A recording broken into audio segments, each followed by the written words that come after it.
आता आपण तिसरा आणि शेवटचा सी बघणार आहोत, कन्स्ट्रेंट्स. कन्स्ट्रेंट म्हणजे काय तर सोप्या शब्दात मर्यादा, बाउंड्रीज, रूल्स या मर्यादा ए आयच्या आउटपुटला कंट्रोल करतात, त्यातला रँडमनेस कमी करतात. तर एक उदाहरण घेऊया. तुम्ही ए आयला सांगितलेत एक्सप्लेन ब्लॉकचेन. आता काय होऊ शकतं तर उत्तर खूप लांब येऊ शकतो, खूप टेक्निकल येऊ शकतं किंवा तुमच्या गरजेपेक्षा वेगळ्या डायरेक्शनमध्ये हे जाऊ शकतं, कारण तुम्ही त्याला कोणती मर्यादाच घातली नाही. आता हाच प्रॉम्प्ट आपण जर थोडासा सुधारला, त्यातला लॉंग, टेक्निकल किंवा अनप्रेडिक्टेबल रिस्पॉन्स आपल्याला बदलायचा असेल तर त्यात थोडंसं सुधारणा केली आणि आपण लिहिलं explain blockchain in 100 words using simple language and give one real word example. आता काय झालं तर यात कंट्रोल आला, त्यातला रँडमनेस निघून गेला.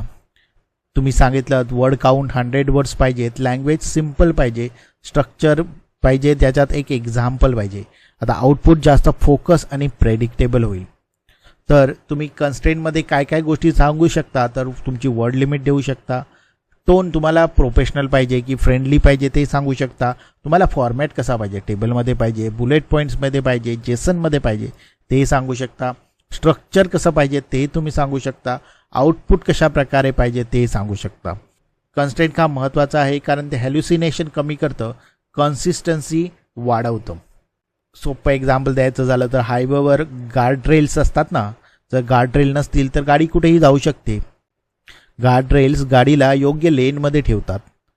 तसंच ए आय करतं. कन्स्ट्रेंट म्हणजे गार्डरेल्स आहेत. जितक्या स्पष्ट मर्यादा घालाल तितके आउटपुट अलाइन्ड आणि युजफुल येईल. म्हणूनच पुढच्या वेळी जर तुम्ही प्रॉम्प्ट लिहित असाल तर स्वतःला विचारा की मी ए आयला योग्य मर्यादा दिल्या आहेत का, त्याला काही नियम घालून दिले आहेत का. जर हो तर तुमचं आउटपुट अगदीच नेक्स्ट लेवल येणार आहे.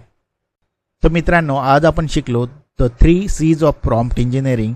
क्लॅरिटी, स्पष्ट बोला, कॉन्टेक्स्ट, बॅकग्राऊंड द्या, कन्स्ट्रेंट, मर्यादा घाला. हे 3 C वापरले तर तुमचे ए आय प्रॉम्प्ट नेक्स्ट लेवल होतील आणि तुम्हाला हवा तसा आउटपुट मिळेल.